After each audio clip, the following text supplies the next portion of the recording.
What up guys, it's TJ from ATomiGazi back again, this time with a new show called ATG Overwatch, where I take my favorite shows, or former favorite shows, and see how good they really are. First up on the queue is Friends, a show I have a long history with. But it's been a while since I've really watched the show in order, from start to finish, and since then my tastes have matured. So I think the big question on everyone's mind is, just how much worse is Ross than when I first watched this show? Let's find out together! Oh yeah, well I guess I kinda gotta address the intro.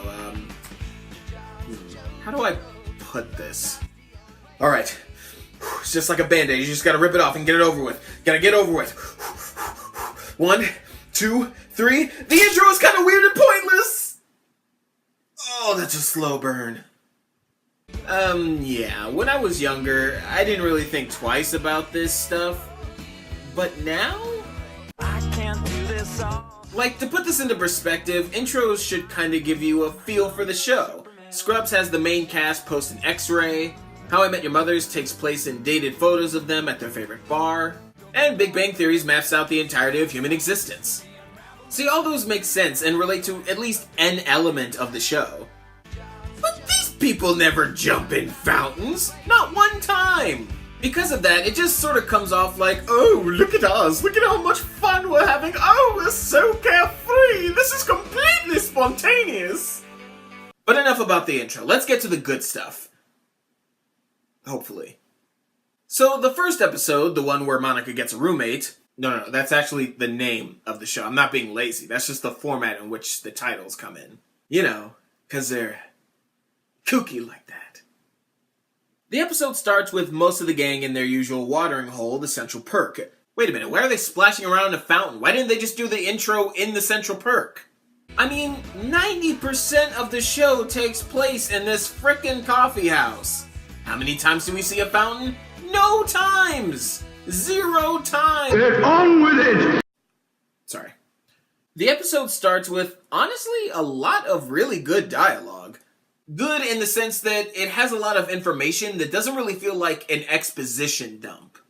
I mean, let's count all the things we learn organically within the first 2.5 minutes. First off, they're in a coffee shop, not a bar, like certain other shows love to do, which says something about this group. Now, before we even get into the dialogue, let's just look at this setup. Just based on where and how they're sitting, and what they're wearing, it tells a lot about their characters. Joey with his macho backwards chair sitting, and Chandler on the arm of the couch. Phoebe with her pigtails. The devil is in the details. There's nothing to tell. It's just some guy I work with.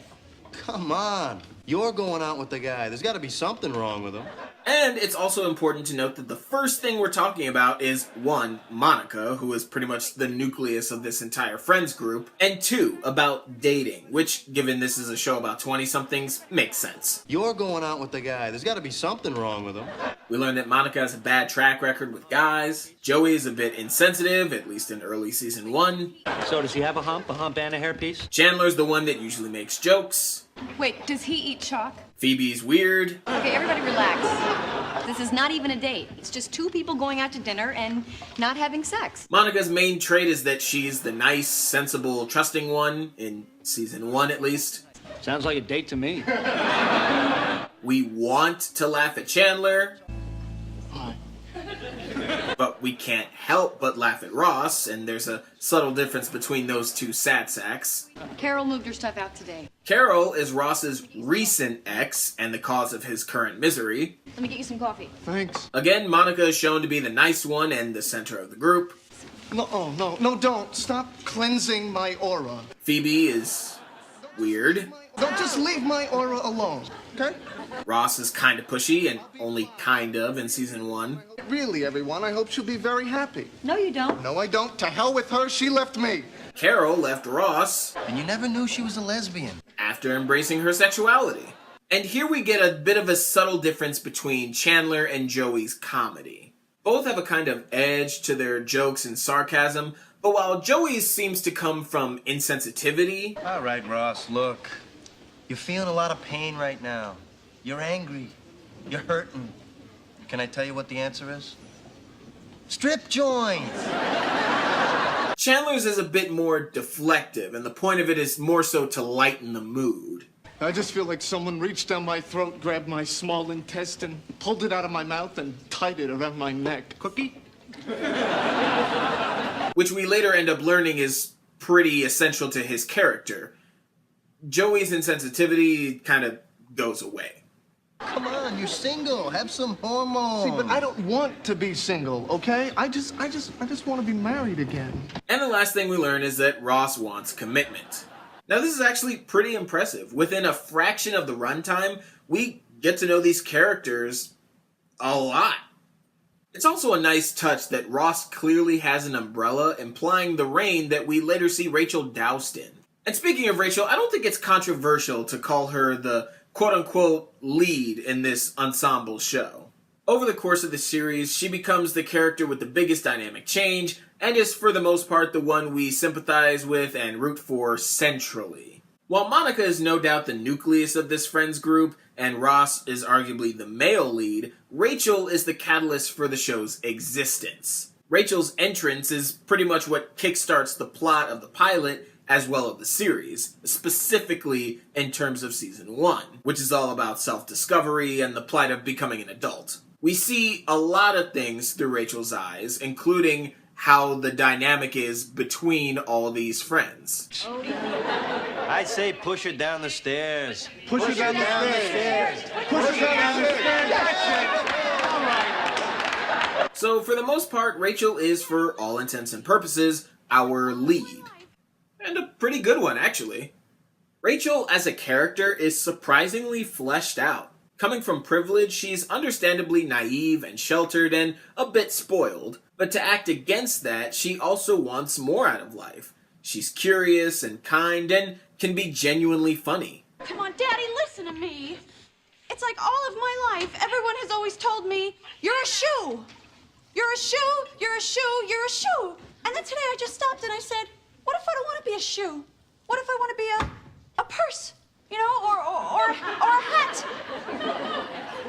No, I don't want you to buy me a hat. I'm saying that I am a hat. It's a metaphor, Daddy. You can see where he'd have trouble. So, wait, what the hell was that? You can see where he'd have trouble.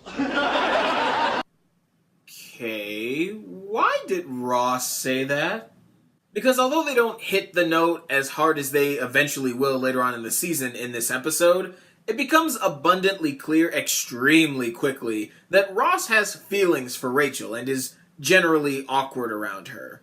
But this joke is oddly mean-spirited coming from him of all people. And Chandler's like 5 feet away. Why didn't he say this joke? Anyway, clumsy writing aside, we see that Rachel has left her fiancé at the altar and, of course, Monica takes her in. While that's going on, Ross and the guys are putting together new furniture for Ross's now bare apartment, subtly reminding us of his given circumstances addressed earlier. And Monica has a date with the guy also mentioned at the beginning of this episode. And Phoebe... well, Phoebe has a tendency to fade away whenever she's not being used as the vehicle for some joke. I mean, literally, that's like her only point in this entire episode. The show itself describes in one line how they view Phoebe. The word you're looking for is... anyway... And while we're on lazy characters, let's talk about Joey. Everyone's favorite Italian hot guy stereotype. Now, thankfully, Joey doesn't have this stereotype for long, trading it in to be the lovable doof later on, but either way, his character is really lazy. I mean, he's basically a greaser. You know what, actually, I think this is just the cast of The Breakfast Club all grown up. Joey is a much nicer bender, Phoebe's the basket case, Rachel's the princess. With Monica's abnormal strength and wanting to please her parents, we'll just say she's the jock. Chandler can be the funny dork, and Ross, he's the principal. All jokes aside, the show is actually really nice and moves at a decent pace with the odd goof here and there, like Ross saying that one line earlier, Rachel somehow being a fully grown adult woman and not knowing what a job is. I'm gonna go get one of those job things. This really telegraphed spit take, thank you. And this one odd jump cut. Going through it, yeah. Me, I went for the watch. You actually broke her watch? Barry, I'm sorry. I'm so sorry. But all in all, this show is actually pretty good. If you ever need holding, call my name, and I'll be there. Alright, let's talk about Ross and Rachel.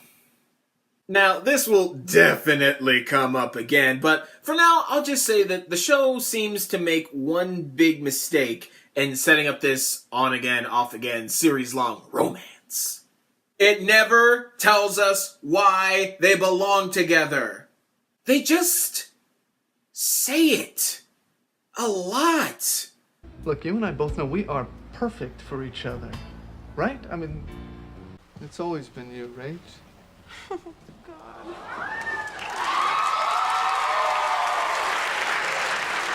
There are two moments in the pilot that the series uses to basically tell us, as the viewers, that Ross and Rachel is going to be the relationship. One is If you ever need a bit heavy-handed and cheesy. The other is actually pretty nice. You know what the difference is? The first one is the show telling us that it wants these two to be together, whereas the other shows us why we should want to see these two together. One is manipulative, while the other puts its money where its mouth is and actually gives us something to react to. I mean, for God's sakes, in the first one, they aren't even in the same room together. Meanwhile, the second one actually has them, talking and conversing like people do. And I seriously doubt this relationship will ever be handled so delicately in this series ever again. But we'll cross that bridge when we come to it. For now, how did the rest of the pilot do? In general, Friends is at its best when it focuses on its namesake, the characters' friendships.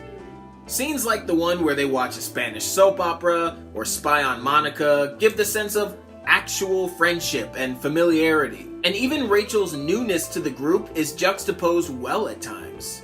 And while there are still those missteps I mentioned earlier, we have to remember that this is still the pilot.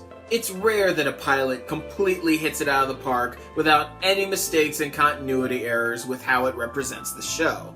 In my opinion, I think this episode was a pretty good start to the show. But what did you guys think? Let me know in the comment section below. As always, I've been TJ from ATomiGazi, and I'll catch you guys later.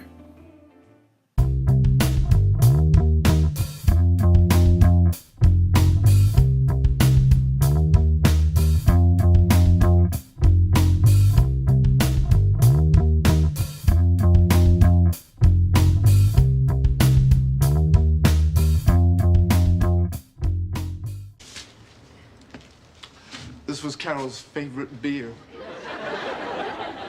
She always drank it out of the can. I should have known. Hey.